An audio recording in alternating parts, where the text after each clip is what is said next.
সহজ লেসনে তোমাদের সকলকে স্বাগত। আজকে আমরা সপ্তম শ্রেণীর প্রথম পর্যায়ক্রমিক মূল্যায়ন 2026 সালের ভূগোল বিষয়ের সম্পূর্ণ উত্তর সহ নমুনা প্রশ্নপত্র সেট 3 সম্পর্কে আলোচনা করব। তো চলো এই ভিডিওতে আমরা ক্লাস 7 এর ফার্স্ট ইউনিট টেস্ট 2026 জিওগ্রাফি সাবজেক্টের এই কোশ্চেন পেপার এবং তার উত্তরগুলো দেখে নিই। সিলেবাসের মধ্যে দেখো তোমাদের কোন কোন অধ্যায় রয়েছে। 1 নম্বর পৃথিবীর গতি, 2 নম্বর হচ্ছে ভূপৃষ্ঠে কোন স্থানের অবস্থান নির্ণয়, 3 নম্বর বায়ুচাপ আর হচ্ছে এশিয়া মহাদেশ।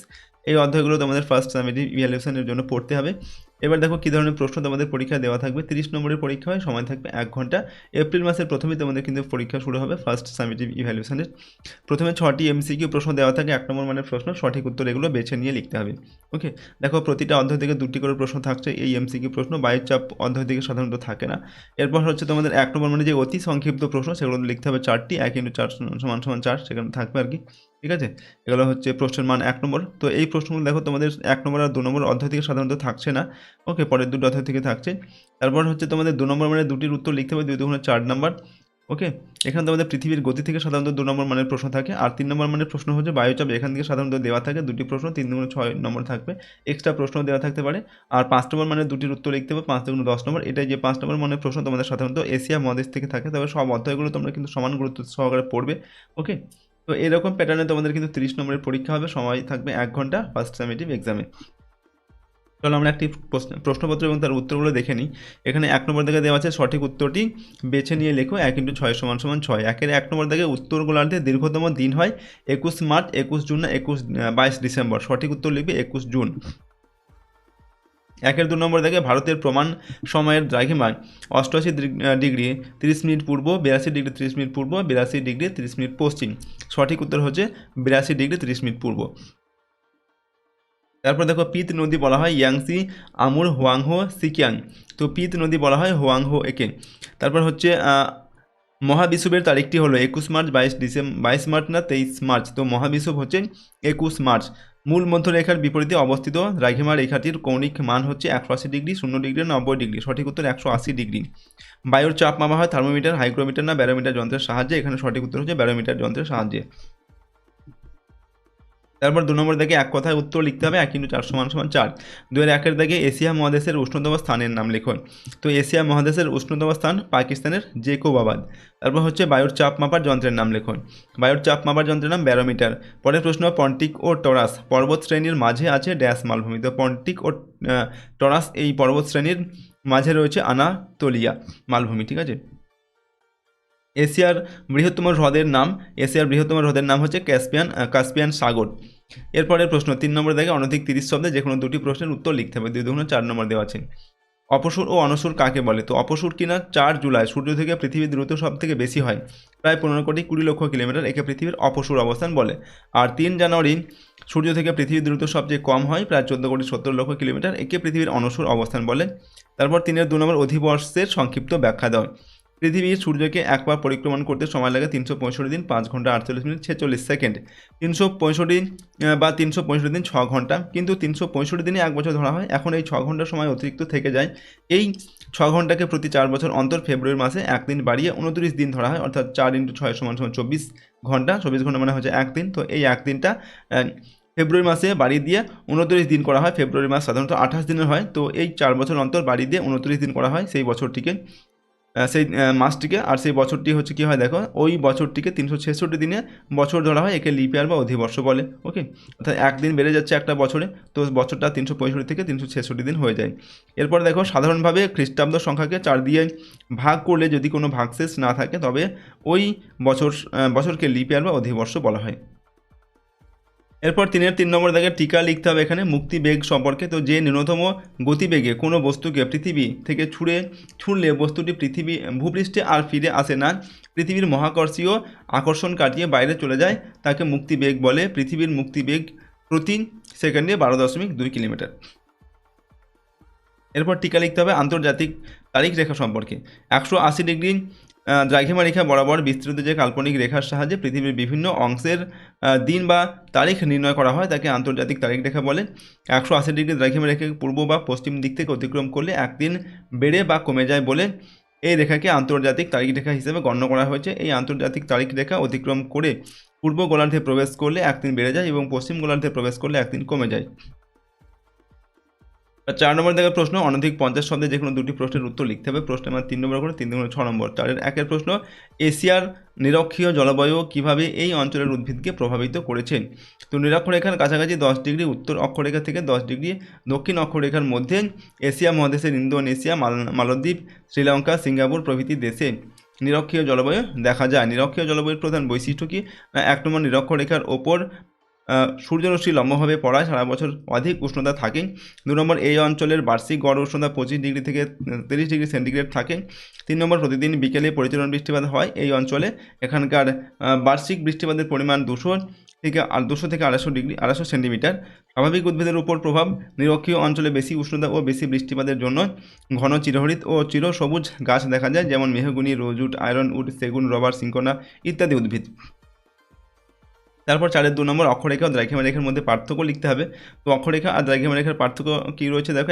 1 নম্বর পার্থক্য হচ্ছে অক্ষরেখাগুলি পৃথিবীর পূর্ব পশ্চিমে বিস্তৃত আর দ্রাঘিমা রেখাগুলি পৃথিবীর উত্তর দক্ষিণে বিস্তৃত। 2 নম্বর, অক্ষরেখাগুলি পূর্ণবৃত্ত, দ্রাঘিমা রেখাগুলি অর্ধবৃত্ত। 3 নম্বর, অক্ষরেখাগুলি দৈর্ঘ্য নিরক্ষরেখার দিকে ক্রমশ কমতে থাকে, প্রতিটি দ্রাঘিমা রেখার দৈর্ঘ্য সমান হয়। তো এগুলো অক্ষরেখা আর দ্রাঘিমা রেখার মধ্যে পার্থক্য। তাহলে 3 নম্বর দেখে, সমুদ্র সমতলে বায়ুর চাপ বেশি, কিন্তু উচ্চতা বাড়ার সঙ্গে সঙ্গে বায়ুর চাপও কমতে থাকে। কেন? তো ভূমির উচ্চতা ও বায়ুচাপের মধ্যে সম্পর্ক কী রয়েছে? পৃথিবীর মাধ্যাকর্ষণ বল ও বায়ুস্তরের প্রবল চাপে ও ভারে বায়ুর অণুগুলি ভূপৃষ্ঠের কাছাকাছি বেশি পরিমাণে ঘনভাবে থাকায় বায়ুর চাপ সব থেকে বেশি, ঠিক আছে, এই পৃথিবীর ভূপৃষ্ঠ সংলগ্ন অঞ্চলে আর কি। তো ভূমির উচ্চতা বাড়ার সঙ্গে সঙ্গে বায়ুর ঘনত্ব কমে ও বায়ুর চাপ হ্রাস পায়। প্রতি 110 ডিগ্রি উচ্চতা বৃদ্ধিতে বায়ুর চাপ 1 সেন্টিমিটার হারে কমে। আবার প্রতি 300 মিটার উচ্চতা বৃদ্ধিতে বায়ুর চাপ 34 মিলিবার হারে কমতে থাকে, যার জন্য পর্বত আরোহীরা অক্সিজেন সিলিন্ডার নিয়ে যায়।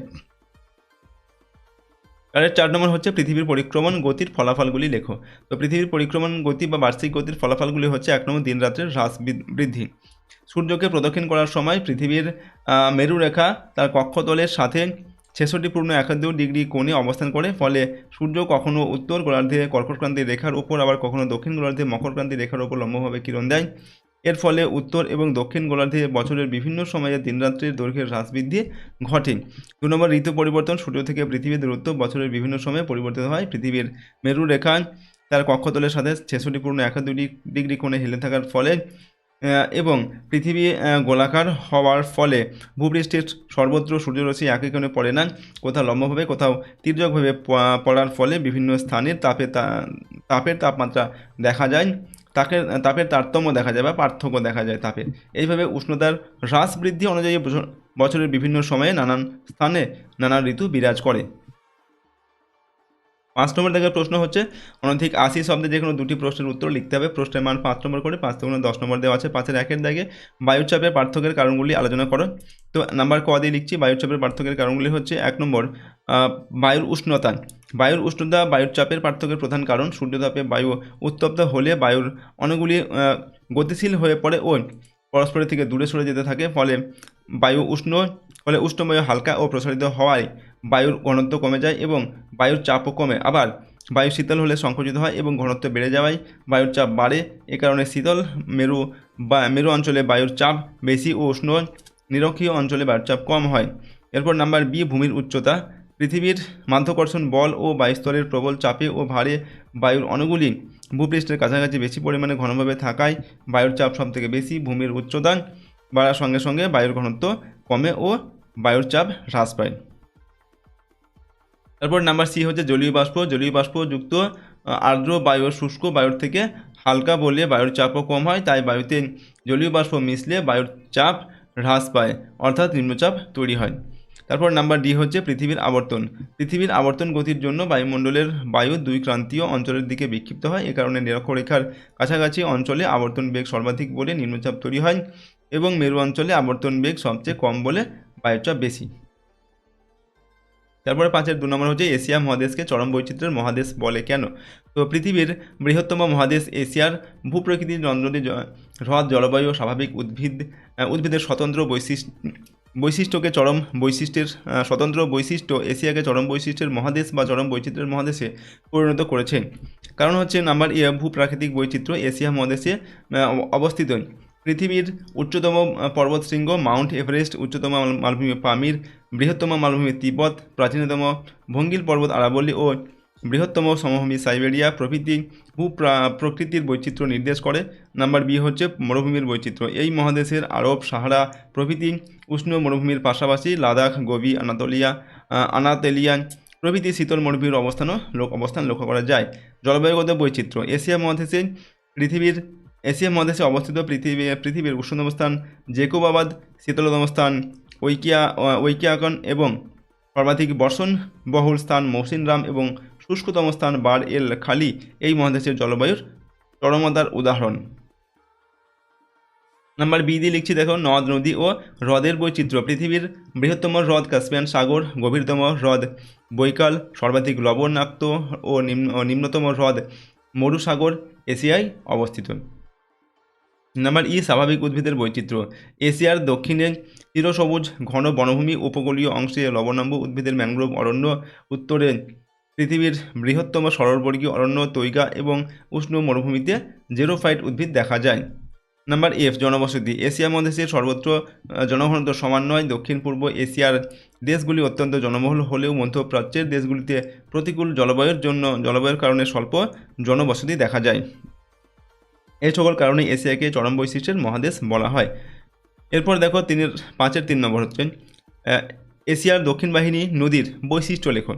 তো এশিয়ার দক্ষিণ বাহিনী নদীগুলি হলো সিন্ধু, গঙ্গা, ব্রহ্মপুত্র, মেকং, মেনাম, ইরাবতী, টাইগ্রিস, ইউফ্রেটিস প্রভৃতি। এই নদীগুলির বৈশিষ্ট্য হলো নাম্বার এ এশিয়ার দক্ষিণ বাহিনী নদীগুলি মধ্যের পার্বত্য অঞ্চল থেকে উৎপত্তি। নাম্বার বি নদীগুলি বৃষ্টির জল ও বরফগোলা জলে পুষ্ট এবং মৌসুমী জলবায়ু দ্বারা প্রভাবিত হয়। নাম্বার সি বর্ষাকালে নদীর নিম্নগতিতে বন্যা দেখা দেয়। এরপর নাম্বার ডি নদী অববাহিকা ঘন বসতিপূর্ণ। নাম্বার ই নদী পথ নৌ পরিবহনযোগ্য ও জলসেচের কাজে লাগে। নাম্বার এফ নদী মোহনায় বদ্বীপ গড়ে উঠেছে। এগুলো হচ্ছে এশিয়ার দক্ষিণ বাহিনী নদীর বৈশিষ্ট্য। তো এই ছিল তোমাদের ক্লাস 7-এর ফার্স্ট সামেটিভ ইভ্যালুয়েশন 2026 সালের ভূগোল বা জিওগ্রাফি সাবজেক্টের একটি কোশ্চেন পেপারের সম্পূর্ণ উত্তর আমরা আলোচনা করলাম। ওটা 3 নম্বর সেট আমি দিলাম। এর আগে আরও 2টি সেট দেওয়া হয়েছে। তো এরপরে আমি আরও 2-1টি সেট দেবো। টোটাল 5টি সেট তোমরা প্র্যাকটিস করবে, তাহলে কিন্তু ফার্স্ট সামেটিভ এক্সামে তোমরা কিন্তু এই সমস্ত সেটগুলোর মধ্যে থেকে প্রশ্ন কমন পাবে। এবং প্রশ্নোত্তরের পিডিএফ ফাইল আমাদের অ্যাপের মধ্যে থাকবে। অ্যাপের লিঙ্ক ডেসক্রিপশন বক্সে রয়েছে। পেইড কোর্সের মধ্যে থেকে তোমরা পিডিএফগুলোকে নিতে পারো। প্রথমে অ্যাপটিকে ডাউনলোড করে তোমরা এখানে রেজিস্টার করে নেবে। প্রথমে নাম, phone number, email ID, state, city, password লিখবে নিজের মতো তৈরি করে। রেজিস্টার করার পর পরের বার লগ ইন করতে হবে same phone number, same password দিয়ে। এবং অ্যাপের মধ্যে থেকে তোমরা ফ্রি কোর্স এবং পেইড কোর্স রয়েছে, সেগুলো তোমরা নিয়ে ব্যবহার করতে পারো। তো আজকে আমরা এই ভিডিওটিকে এখানে শেষ করছি। সম্পূর্ণ ভিডিওটি দেখার জন্য অসংখ্য ধন্যবাদ।